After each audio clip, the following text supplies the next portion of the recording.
Hello and welcome back to Programmer Reacts to Silicon Valley. I know it's been a little bit. Sorry about that. My office has been in shambles. There's a whole story behind that I'm not going to get into here because most people probably don't care about that. That's fine. That said, we are back with Season 2, Episode 1 of Silicon Valley. For those of you that are new here, I am Steven. I have been a software engineer and developer for over 12 years. I do architecture. I've worked on small systems, big systems, enterprise level. I've worked in networking, database management, CI/CD, and general DevOps as well. I've been around the block a few times, and with that, I feel like I've got a couple of things that I can offer some insights on for a series like Silicon Valley. If you have any suggestions for other shows and whatnot that you'd like me to react to, feel free to put them in the comments. I would be happy to consider them. I don't have a ton of time to record on a regular basis, so I try to get them in when I can. That said, let's hop into the episode and see what Richard is facing now. Okay, we have baseball.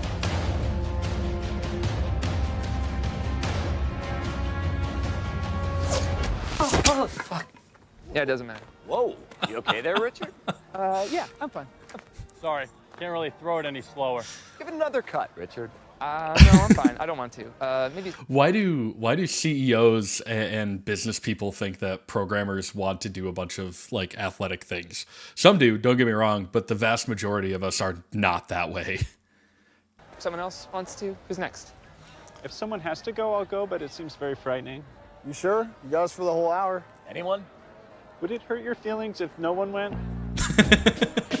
I mean, valid. Ladies and gentlemen, welcome to the annual Stern Taylor Fall Classic. I'd like to start by making a toast to our very special guest tonight, Richard Hendricks.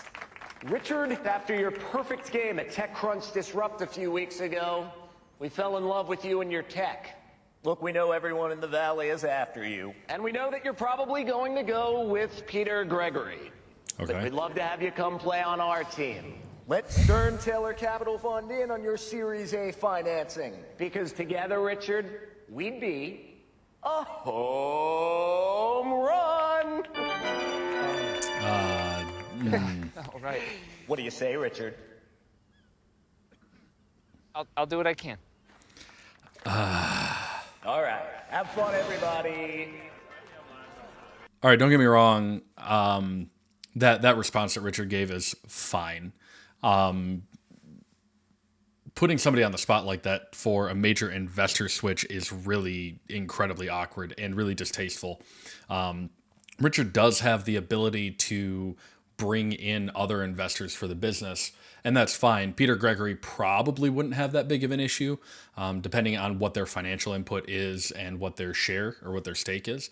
The problem with that becomes that every time you add another investor, you're adding essentially another owner. And when you add another owner, you have another voice that you have to appease and that you have to share your earnings with, that you have to hand over to them. That's one of the reasons why I have such a big, significant problem with the public stock market, is because you have no longer the idea or the business owner making the decisions for what's best for the business based on their knowledge, experience, and work and relationships. You now have a bunch of other people that do not care about the product, do not care about the people, only care about the money that can be generated. And I understand why some people are totally fine with that.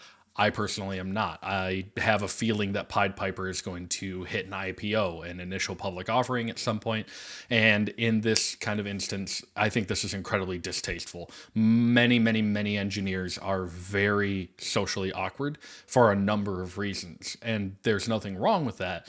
But there is something completely wrong with the fact that they are putting him on the spot, putting him on a big screen, and expecting him to give them an answer on whether or not he's going to rope them into the financial future of Pied Piper. There's a lot more implication to it than just, hey, we want to give you money and we want you to give us money. No, that's never where it ends. Ever where it ends. I don't know, man. It's starting to feel weird letting all these firms suck up to us, even though we're not going to take their money. Richard, Yeah. Peter Gregory hasn't officially given us the term sheet yet. Yes, but he will tomorrow when he gets back. If you can't enjoy this many people kissing our ass at this level, then I feel sorry for you. I Would you don't. just relax? take it in for a second? I mean, we are getting our dicks sucked at the AT&T Park. We're standing on the field of the World Series champions. It's totally lost on me. Yeah, I don't give a shit either. Hey. Yep. I'm Nicole Stein. I lead the growth team at Stern Taylor. Oh, I'm Dinesh. I'm Guilfoyle. I love it. So what do you two do at Pied Piper? I'm the CTO. Ah, he's joking. I'm the CTO. Oh, joy. Fuck you, I'm joking. Okay, how could you be Chief Technology Officer?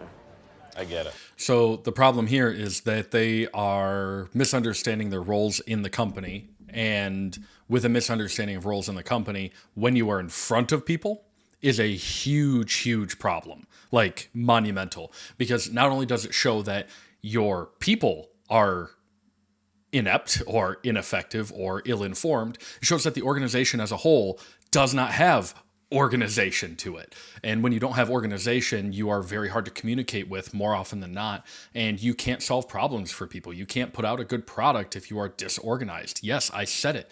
Some people are going to argue with that. Feel free to argue all you want to. You are incorrect. I have never once seen a disorganized business put out a good product or service. It does not happen. And if it does, good for them. They should still probably get organized because they'd have an interstellar product or service if they got organized. So this is a really bad look for them in front of a potential investor. And if they were to accept the investor, then this new one could decide upon this information to just pull out completely. And that makes you look bad across the board.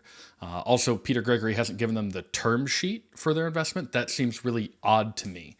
I thought that he had already invested money into their business. Why isn't there a term sheet earlier on? Or is this for a second phase of funding? I'm interested to see what they're going to go through there. You hear the word chief and you think Indian chief. But you're the other kind of Indian. Okay, one, fuck you, I'm Pakistani. And two, how could you be CTO of anything? You have to be able to organize, you have to be able to delegate, you have to be... I delegate you to go get me a fucking beer while I talk to Nicole. George Silver, operating partner at Stern Taylor. So, what do you do at Pied Piper? He's the CTO.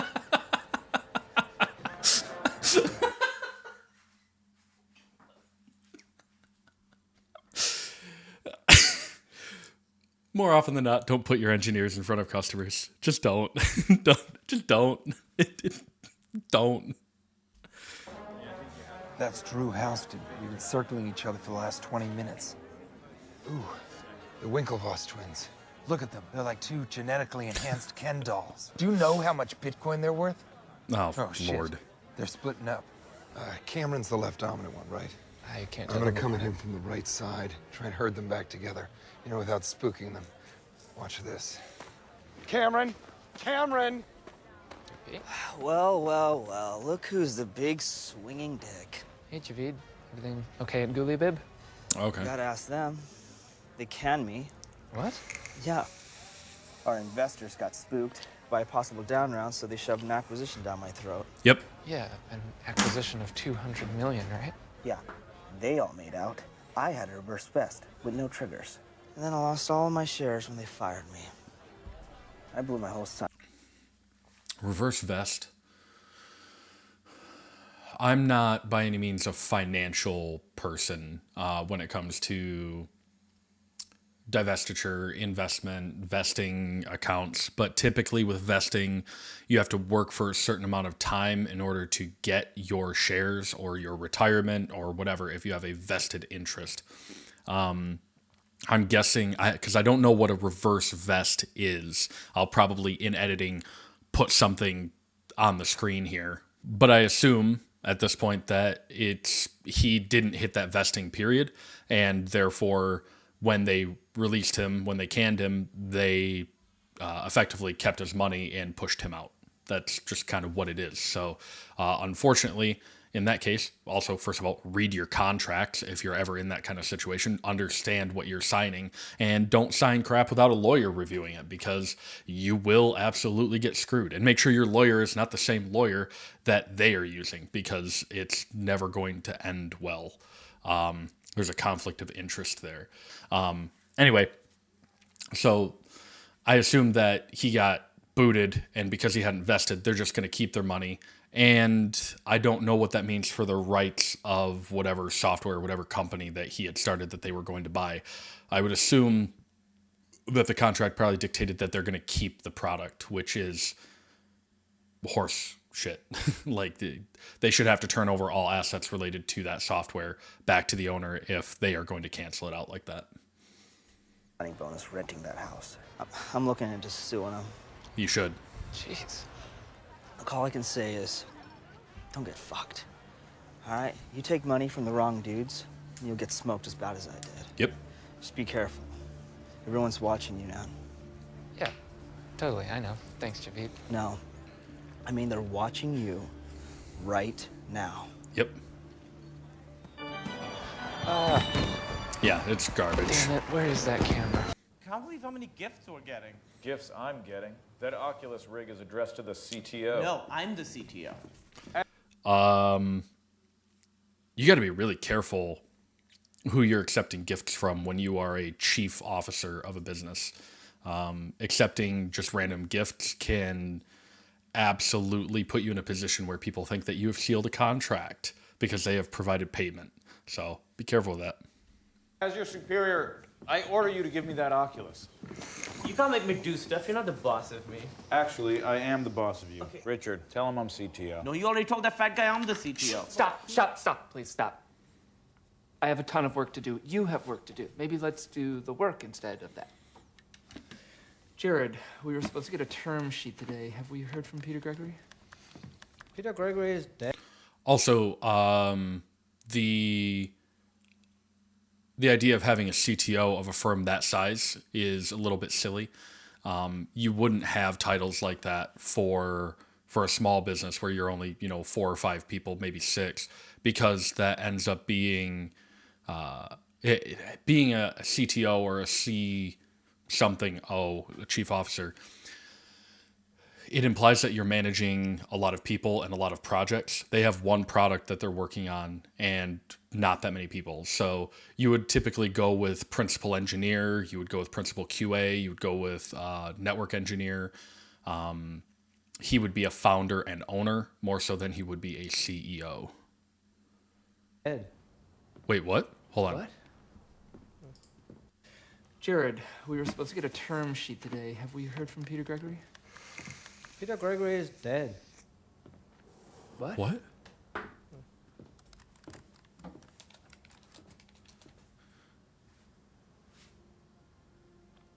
Holy shit.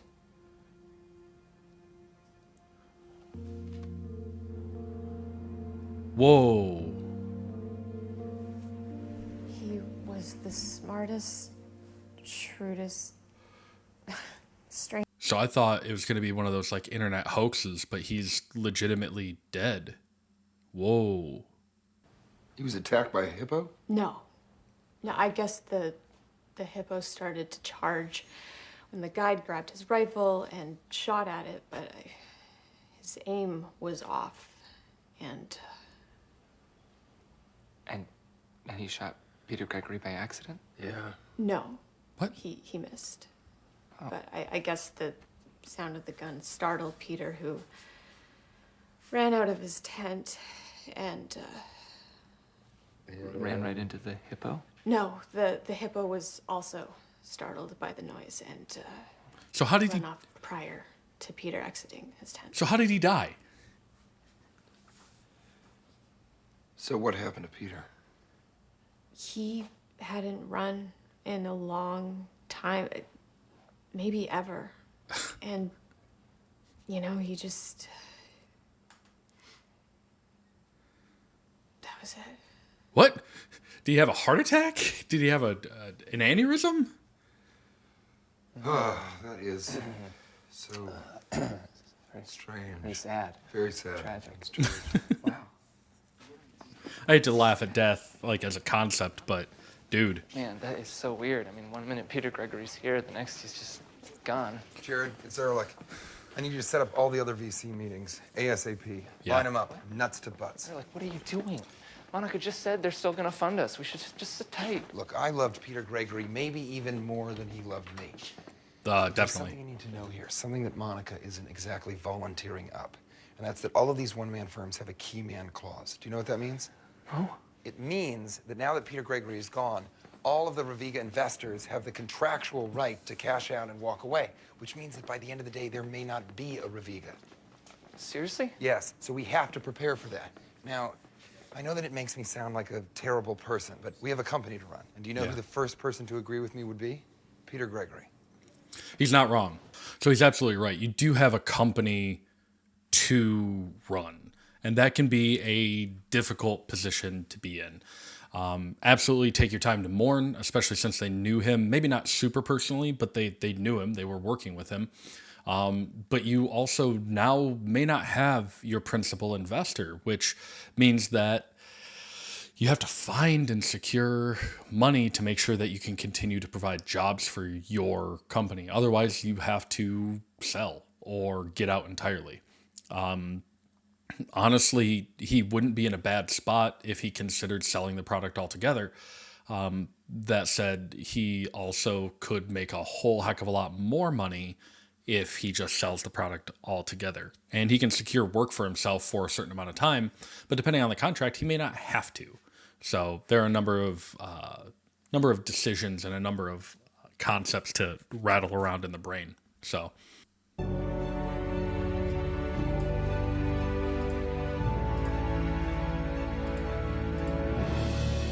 And that is the very first spot in our new campaign, heralding the upcoming release of Nucleus this January at CES. Any questions? I have a question. That was horrible. I just got humiliated by a fucking teenager at TechCrunch Disrupt, and you give me this tampon ad? A girl with diabetes on a swing. I think she has cancer.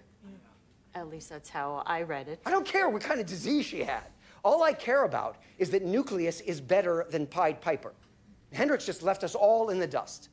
If we get this wrong, we could blow the business opportunity of a lifetime. Data creation is exploding. With all the selfies and useless files people refuse to delete on the cloud, 92% of the world's data was created in the last 2 years alone. At the current rate, the world's data storage capacity will be overtaken by next spring. It will be nothing short of a catastrophe.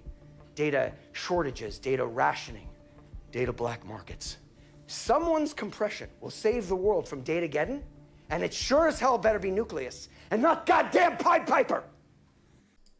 Hey there, Editor Me here, if you couldn't tell by the shirt. When I recorded this episode, I didn't expound on Gavin's statement about this whole data apocalypse thing, and I feel like I probably should have. There's a ton of technology that goes into creating and uploading data to the internet and how that's transmitted.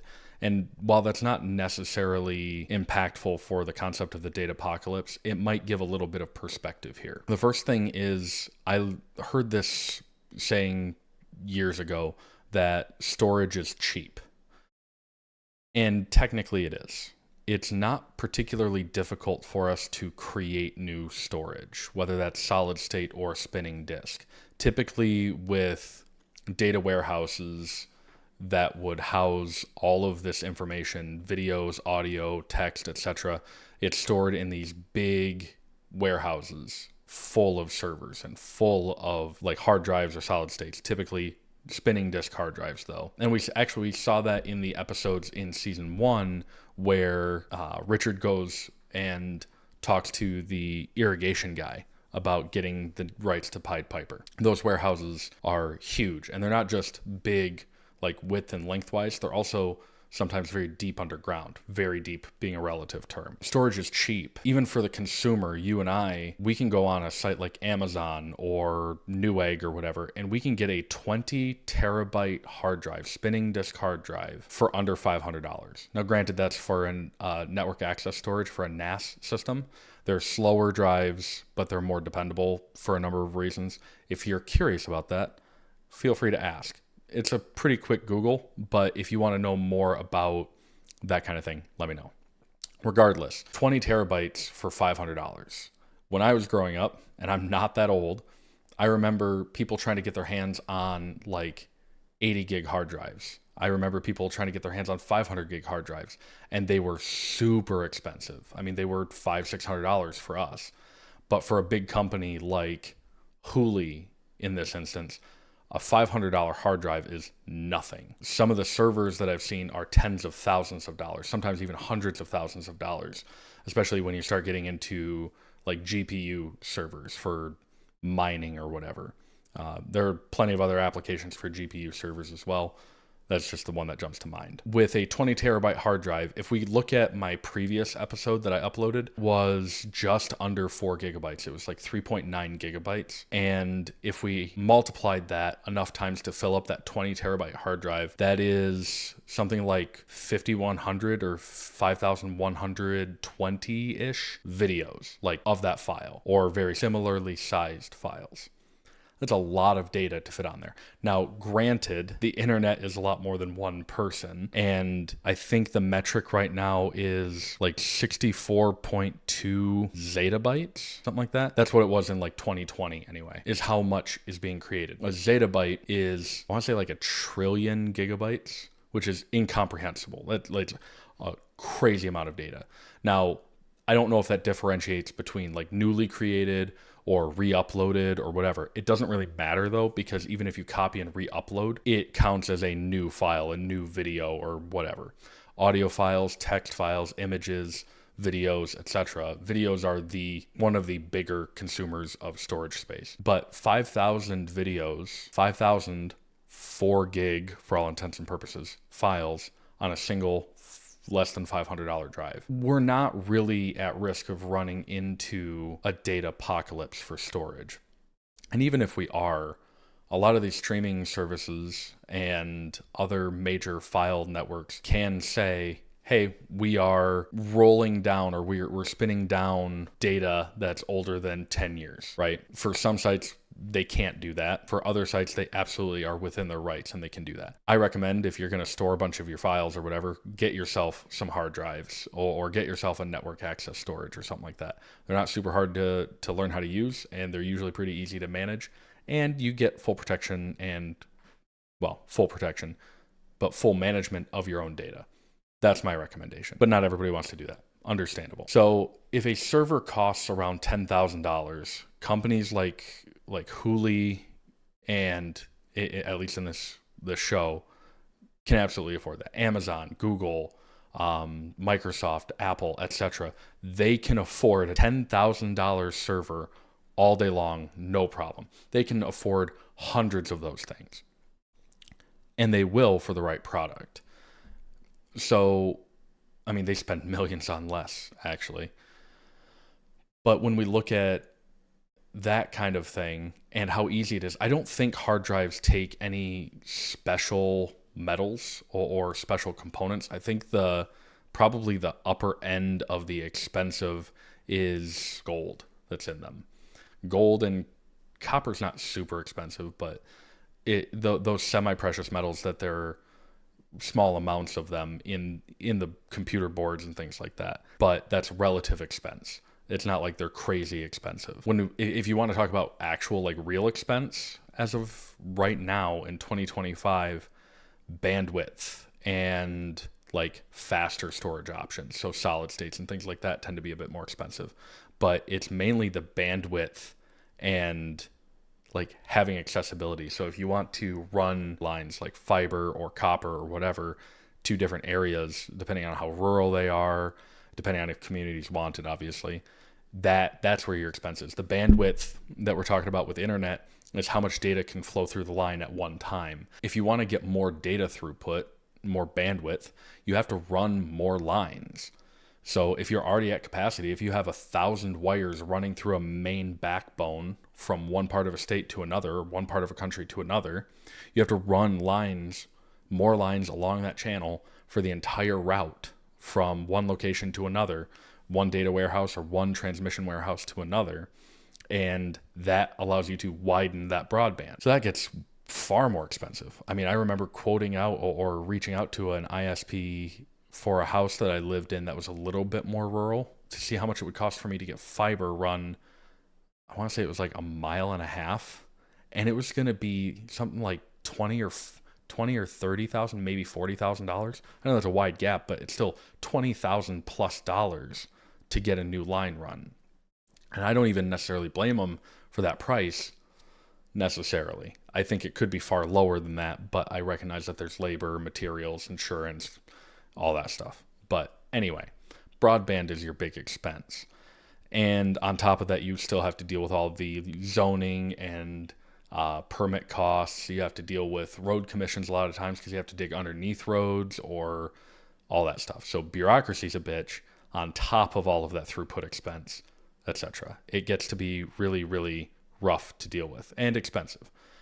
The storage is not the hard part. The storage is like the easiest part of the entire equation. And the fact that Gavin is going so hard on Datapocalypse is wild.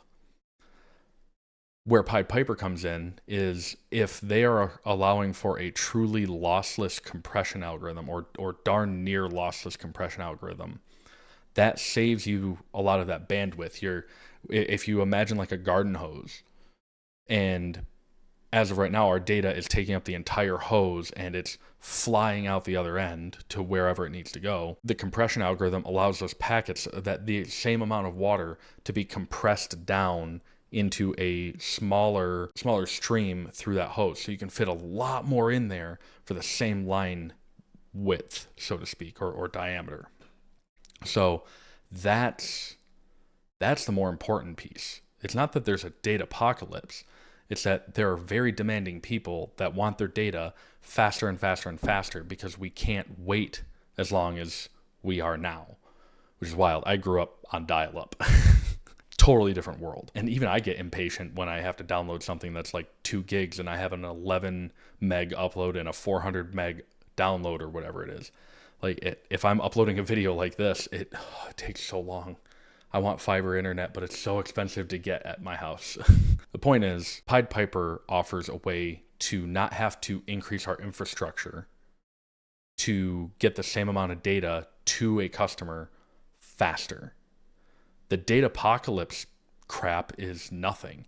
Even if that compression comes along and it allows us to use the current storage solutions more efficiently, and granted, it would do that with a compression ratio like that, great.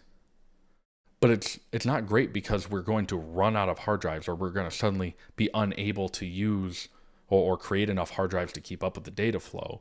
It's because we need to be more responsible with what we currently have. Because why would we use more steel to make more hard drives if we don't have to? So the whole data apocalypse key point here is weird, in my opinion. And I'll be honest with you, even if that's the case, where bigger companies like Google or Amazon or whatever don't want to store all that data anymore, peer-to-peer websites, peer-to-peer networking is still very much a thing. Like BitTorrent is still alive and well. So if those big companies stop doing it, I'm sure others will pop up with either peer-to-peer storage or start hosting their own files on their own websites, like a lot of creators are doing, like Corridor Digital or Legal Eagle or whomever. Like those people are already setting up their own websites on their own servers and stuff like that and hosting it themselves. So I don't think that this is as big of an issue as Gavin is saying. So this may have been very pointless to include in the video, but I wanted to make sure that I touched on it because it was one of the few little pieces of tech in this episode that I felt was worth talking about. Anyway, I hope this was informative. I hope you enjoyed this section. We're going to get back to the video, and I appreciate you. I don't know about the 2-year metric. I will say that there's a lot of creational data out there, or a lot of data creation. I mean, we're on this platform, for instance. Would a compression system save data from data black markets? No. Would it save lives? Maybe. That would actually be easier to argue for than saving from data black markets. As far as his comments on the vibe of the ad, market to all people, like that there are women that are in tech and use technology on a regular basis. There's an emotional side of marketing that you can apply to men and women. There's a side that's specifically towards women and specifically towards men. There's different ways to consume that media and how people interpret it. So if you're going to put out an ad like that, I would say put out 2 ads if you can. You have one that is more emotional and one that shows the pure utilitarian side, and that's going to appeal to different women, different men, and all in between. It's a little bit odd that he's taking the self-righteous route here. Granted, he's a deluded, arrogant prick. I can't really speak to that as far as why he would respond other than his personality trait. But he's absolutely right to say that as a competitor to Pied Piper, he wants people to remind themselves, or he wants to remind people that they should be going through the platform they already know rather than this quote unquote unvetted brand new product. That's a difficult spot to be in, especially since he got humiliated so badly by Pied Piper at TechCrunch. So let's keep going. I don't know about you people, but I don't want to live in a world where someone else makes the world a better place, better than we do. Wow. He's kind of like the avatar or the epitome of like every tech CEO out there. I don't care about the world being better. I care about people knowing and thinking that we are the ones that made it better, so that they keep giving us our money. And it's not their money. They are giving us our money. Lori, you wanted to see me? Monica, come in. I'm sure you've heard by now that I've been named our new managing partner. Yes, congratulations. Did the limited partners tell you how they made their decision? They looked at the portfolio performances of each of the senior partners over the last several funds, and my numbers were objectively the most favorable. Therefore, I was selected. Yeah, it's just, managing partner is all about meeting with people and interacting with. So this is a valid conversation, absolutely. Bringing somebody in as a managing partner, somebody that runs the business on the day-to-day on behalf of the partnership board, makes a whole lot of sense. You kind of have to have that person, and the person that's going to be meeting. The fact that Peter Gregory was that person before is confounding to me.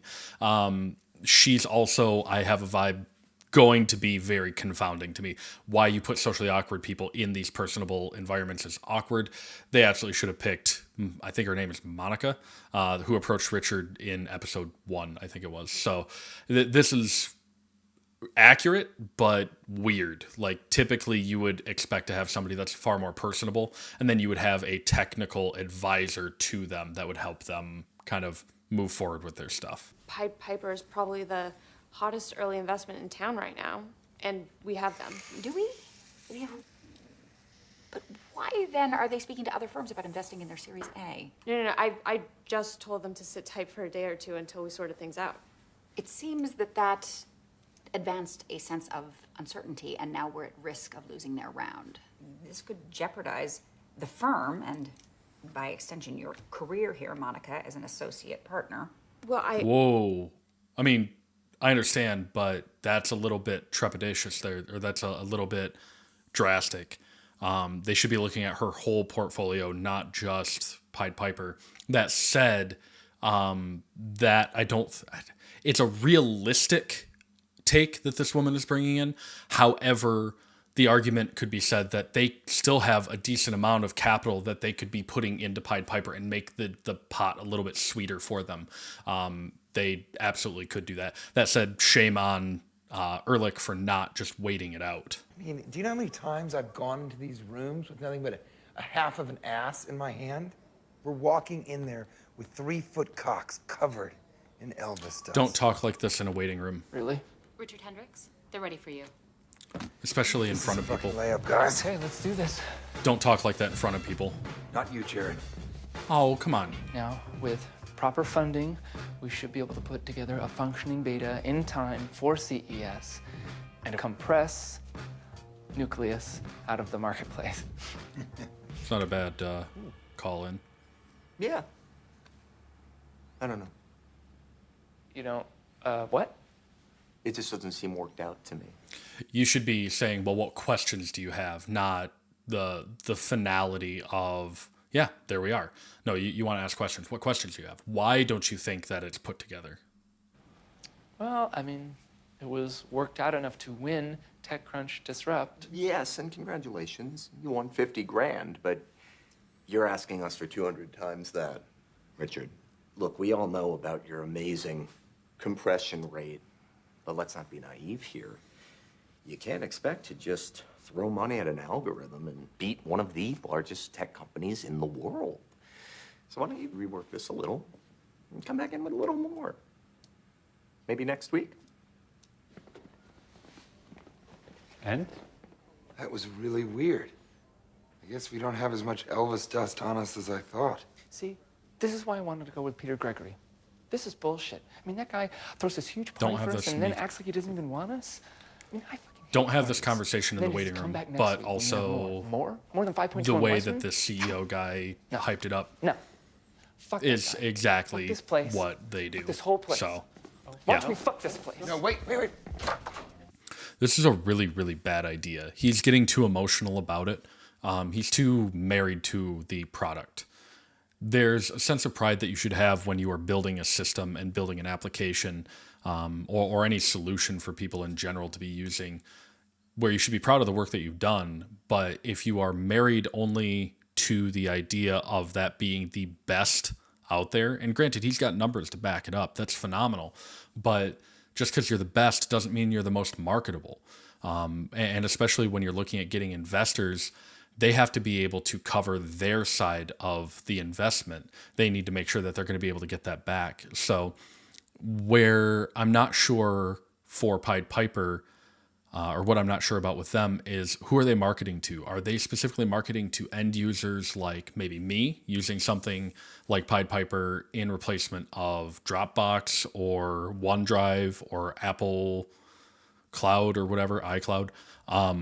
Or are they marketing to businesses? Are they looking to be a B2B where maybe a technology like Dropbox or OneDrive or iCloud or whatever, they start using that as their intermediary for their specific data transfer mechanism?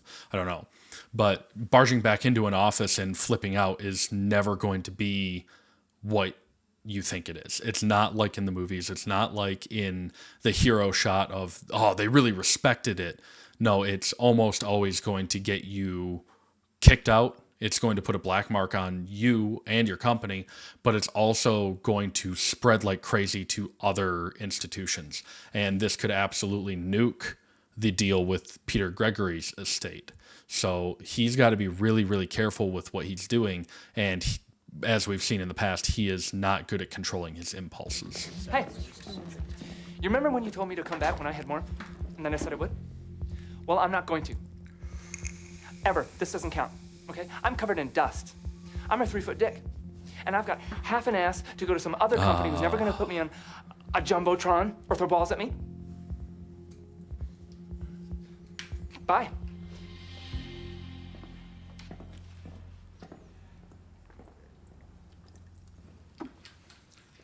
Are you feeling unwell? Yeah, there's no Do you need recovering from that. protein? I don't know what happened. Between Peter dying and Raviga Baby being gone, I just want to get funded and build Pied Piper. I hate this part. He flipped his lid. And here's the thing. As a developer, he needs to know where his skills are at. He's very good at this side of it. He shouldn't be doing any of this.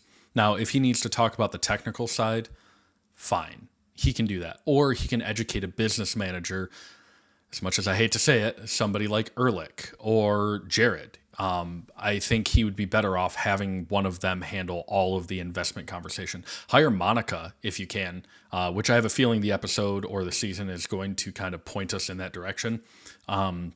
Monica would be a huge asset for them to be able to handle these kinds of investor relations and board meetings and things like that, giving the best possible foot forward for Pied Piper in those conversations, but it also representing the finances of the investors and making sure that they are communicated well with.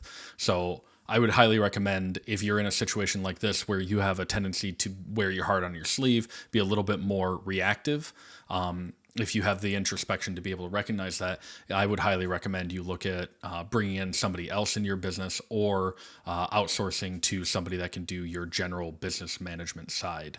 It's a different world than what engineers are used to seeing. Well, one thing is for sure. If we're gonna get any traction, I need to step up my game. It's an email from Ron LaFlamme. Just got a term sheet from Stern Taylor. They offered $5 million at $25 million post-money valuation. More than I thought. Shit, they were nagging us. Negging? Negging is going negative. It's a manipulative sex strategy used by lonely chauvinists. See, everybody wants us, but by shitting all over us, they try and bring our price down. But you shitting all over them counteracted their shitting all over us. You nagged a nag. Richard, this could be good. There's a confidence element for sure. The fact that the business was doing that is not uncommon. Most places will try to spin it as we're trying to get the most value for our money. And that often means that they try to downplay the value in order to get a higher stake in the company. So they get an overall better return on their investment. It is a predatory tactic. I don't know what the history of it is, if it's a chauvinistic thing to do, or if it is some akin to what Jared said. I could see it being spun that way logically, but I don't know if it's inherently that way. I will say that it is a really smarmy and grubby thing to do. I am not a fan of that.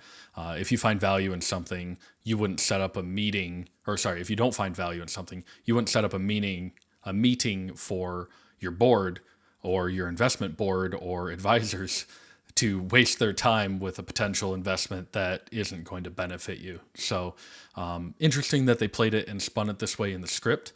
I'd be really interested to see what the Peter Gregory estate, what that investment firm has to say for their lead sheet or for their Where do we have their that? offer. Ross Loma Capital. Should I keep doing it? Should I keep negging? His balls. He put his balls on the table? Right on the table. On purpose? I don't see how it could be by accident. What? Richard, I just got an email from the guys at Midland Oak. Apparently there is a line, and I crossed it. The line between $12 and $15 million. Ba-bam!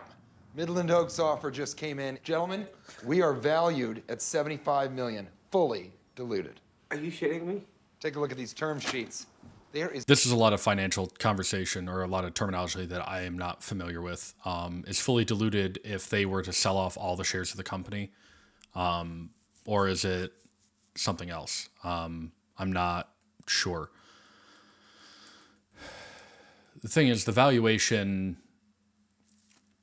can be a little bit weird because it's about potential value. It's not just what you're valued at now, it's what you could be making, and what your return on investment could be, I think. I'm kind of talking out of my back door here, but I have a feeling that we've hit this apex in the story, which when you're writing stories, you have to have a bunch of like problems and solutions and things like that. And we're kind of at that height of like they've got this fantastic offer set, but it feels like they're going to hit that crowning point and it's all just going to go straight into the pit. So the way that potential investors have been responding is really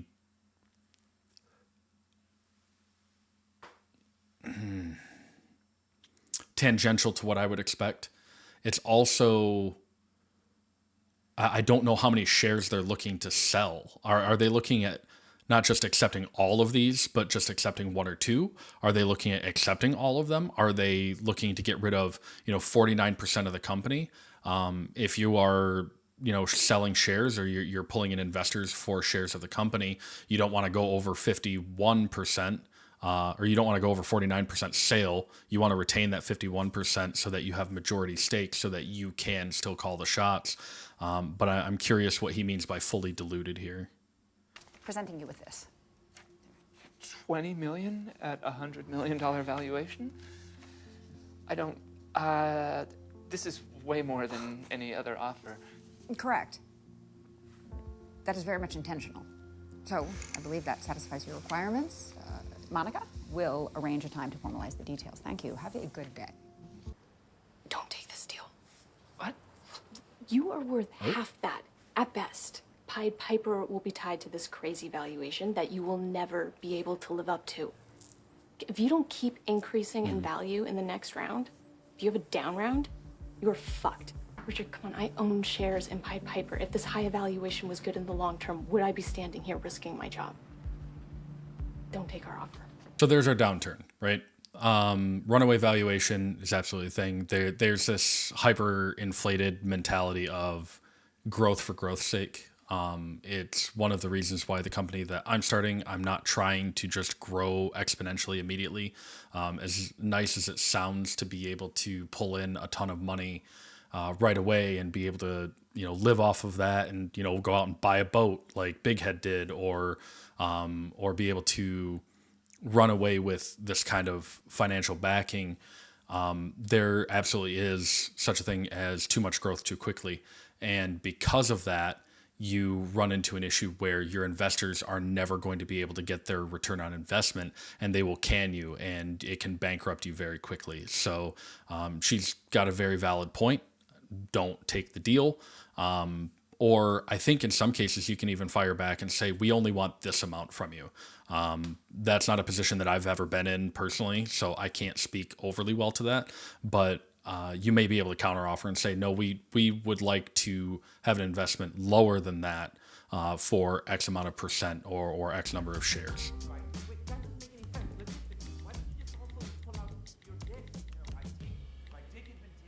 I guess technically I could have. Huh. Yeah, I suppose you could argue that it might have been easier to hit more realistic benchmarks. Wouldn't have had to settle for acquisition. All that money fucked me. Wow. I mean, I don't know about... Shit. Maybe. Look, no. We could have done a legit There goes Series the at B. peace part. Right? I'd still be CEO.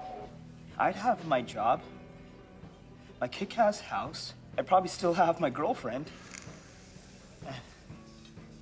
Fuck! Oh, okay. So this is fairly realistic. I will say, though, that if I could offer some advice, take it as you will. I don't know everybody's situation. I've been in some pretty hard times in the past. I happen to be in an upswing at the moment. Things are going very well, which I'm very thankful for. But if you dwell heavily on things that have happened in the past, if you've made peace with something and then you keep revisiting it, you haven't really made peace with it. And in this kind of scenario, there's nothing he can do now. So beating himself up over what could have been is really unhealthy. And he, if at all possible, should be going and talking to a therapist, try to find somebody that can help him out. For me personally, I have not dealt with, hundreds of millions of dollars or even tens of millions of dollars. I haven't dealt with millions of dollars in my personal world. But in this particular kind of situation, I would very often, if I were struggling to make ends meet and pay bills, I would look back at that time that I bought that $10 thing, or, I went out and got a video game, or I grabbed a drink with a friend and spent, $45 or something like that. And now I'm, $100 short on, my electric bill or something like that.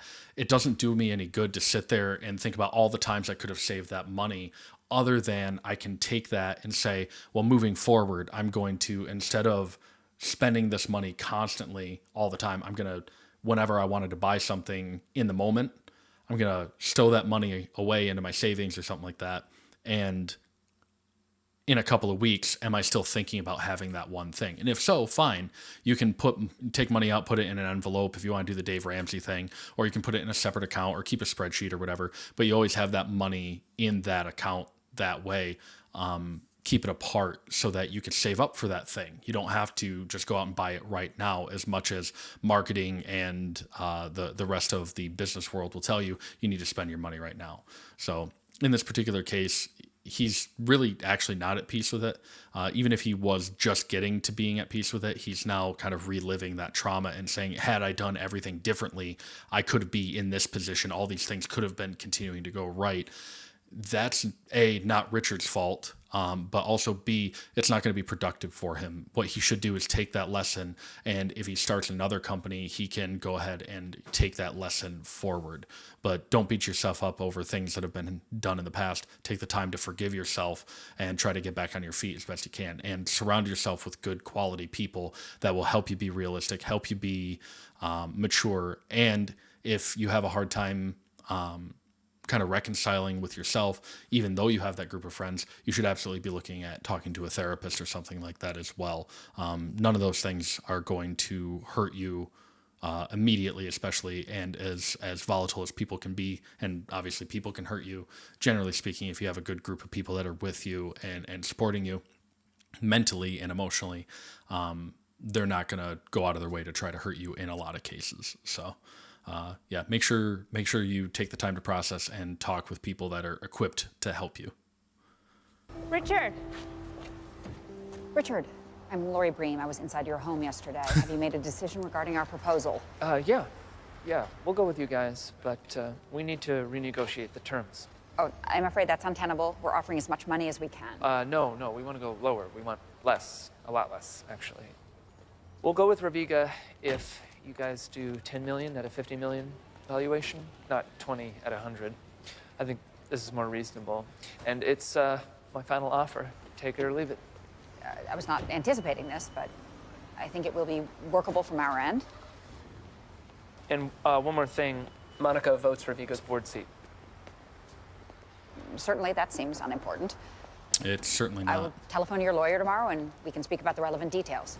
Hey there, editor me again. Sorry for all the cut-ins, but I completely missed the mark on this one when I was reacting, and I wanted to make sure that I got it right for y'all. And I also don't feel like making a complete rear end of myself on the internet today. Maybe tomorrow, we will see. But today, we're going to try to get it as right as I possibly can. Basically, in this case, Richard is asking for Reviga to put Monica as the member representative of Reviga on the Pied Piper board. She would be a board member representing Reviga. And in many cases, this is fine. Absolutely correct. The new managing partner would say, yeah, this is not important. I don't care who's on the board. But we know from an outside perspective that Richard and Monica have a little bit of romantic tension, and this can create a decent amount of conflict of interest because Monica may not be acting in good faith for Reviga, and she may be acting in too good a faith for Pied Piper, or vice versa if things go south with their relationship. So this conflict of interest can detriment either side, or it can benefit either side more so than it benefits equally, or detriments equally, to be fair. So in order for things to be above board and to be good, Monica would probably be the last person allowed on that board for Pied Piper. And I have a feeling that that's probably going to crop up in the show later. But if this were a real-world situation, Reviga would probably push back on Monica taking the board if there's any evidence whatsoever of her judgment being impaired or influenced by personal feelings with Richard, or any member of Pied Piper, really. And the board members actually have a quote-unquote duty. I'm not going to get into the political views of, investment firms or whatever, but technically the board is supposed to have what's known as a fiduciary duty to act in the best interest of the company. So Reviga specifically, not necessarily of the company that they are invested in. And those two things might seem like they would go hand in hand. They don't. They really, really don't in all cases. Sometimes they do, sometimes they don't. So it can lead to a lot of legal liability. It can lead to power struggles internally. And honestly, it can lead to other ventures or other businesses that Reviga is invested in trying to corrupt and trying to have these kinds of relationships with members on the Reviga board, because then they can get a better turnout. So it shows some corruption there, which can be really, really, really negative for Reviga's image and could end up tanking the company as a whole. So this is not a good idea at all. I understand coming from Richard's side that he likes her. She's trying to do what's best by him right now. But with that romantic element in there, it could be a very serious problem from a business standpoint. So that's all I've got for this particular section. So back to the episode. I'll never forget the first time I met Peter. Underneath it all, there was an unmistakable tension. A tension I will forever regret. And it makes me realize the importance of forgiveness, of doing things with love and compassion in your heart, and not vengeance and competition. He's bullshitting. I mean, we owe that to each other. Gavin Belson is suing you. Filed claims today that you stole Pied Piper from Hooli. Shit. Told you. Yeah. Could smell that coming a mile away. There were a couple of things there during his eulogy, I think, where it seemed like he could have been heartfelt, and maybe he was about that particular friendship. Obviously, I know it's a character, it's an actor playing a character, but it's unmistakable that when you have somebody that is that deluded and self-important, that everything is done for ego. And in this case, showing people that he's not a heartless piece of garbage certainly has its PR bonuses. And then behind the scenes, suing Pied Piper for stealing the nucleus compression system is insane. I will say that shouldn't be that big of a case because Richard has the Git history or has the version control history that shows that he had copyright to it. And if anything, that lawsuit should reveal that Nucleus's origins stem from his copyright. And at minimum, they are two separate products because Nucleus has branched off and developed their own system based on the old one, and they've reconstructed some of the old one. But Pied Piper has a newer system that has also branched off from where Hooli took it. So with those being two separate products, the copyright doesn't really stand. Best case scenario, it actually does show that Nucleus is based on the code base, the original code base of Pied Piper, and therefore Gavin doesn't have a leg to stand on in court. I'm not a lawyer, and I'm sure there's a bunch of loopholes. There are a bunch of shiesty things that can happen as far as IP law and things like that go that I'm unfamiliar with, that I can't speak to. If you know about it, feel free to let me know. I always enjoy reading the comments and learning more about parts of the business sphere and actually just learning in general. But in this case, I don't think Gavin has much of a leg to stand on in the case, but I could be wrong, especially since their code base was shared. The original Nucleus idea was shared by Richard to the programmers in the first part or part of the first episode, if I remember correctly. Having that version control history, that audit trail, if there is one, he did say he shared the repository, so there should be a history there. It shows that it would have been under his name, and that can be found out through account logs and all of that. So I have a hard time believing that Hooli has a leg to stand on there, but it could be a good payout for Pied Piper. Going through that lawsuit could be expensive up front. However, it could render a pretty good payout if the court finds that Hooli is in violation instead. Probably the worst case scenario is that the court finds in favor of Hooli because of the money that Hooli has, and they have probably better lawyers. There's a side of that I am unfamiliar with. I don't know what avenue or what angle they'd be able to pull without perjury. So that'll be interesting to see. And I imagine we'll see the court case, or at least part of it. That said, not a whole lot of tech here. As I've said with several episodes, I'm going to try to stop highlighting that as much. The business side, I'm certainly nowhere near as adept with it as I am with the tech side. but I do have some insights here and there. This episode was far more outside my comfort zone because I don't know the fiscal terminology nearly as much. I know general concepts. So I hope you enjoyed. I'm certainly enjoying this series. Again, I want to apologize for my office being the way that it is and for not recording and uploading recently. It's just kind of the way that life goes. So I know somebody recommended that I take a look at Mr. Robot as well. I might end up doing that as soon as I can, as soon as I have time. But I also know that every time I upload an episode of my Silicon Valley reactions, I get hit with copyright stuff. So I have to go through that full process, and it takes a couple days for it to be released. So hopefully I'll have this up soon. Hopefully I'll be able to do the next episode soon as well. If you have any other suggestions for content for me to react to, or if you want me to do any kind of talk videos or vlogs or something like that, talking through other concepts in programming or systems design, please let me know. I'd be happy to consider those as options as well. Yeah, I'm still enjoying Silicon Valley. There were a couple of points where I felt really cringy. Also, a couple points where I found it really, really funny. So all in all, I'd say it's a pretty well-rounded show. I'm interested to see what the rest of the season has to show us and put us through. Obviously, there's probably going to be a lawsuit involved. So anyway, thanks for watching. And until next time, have a good one.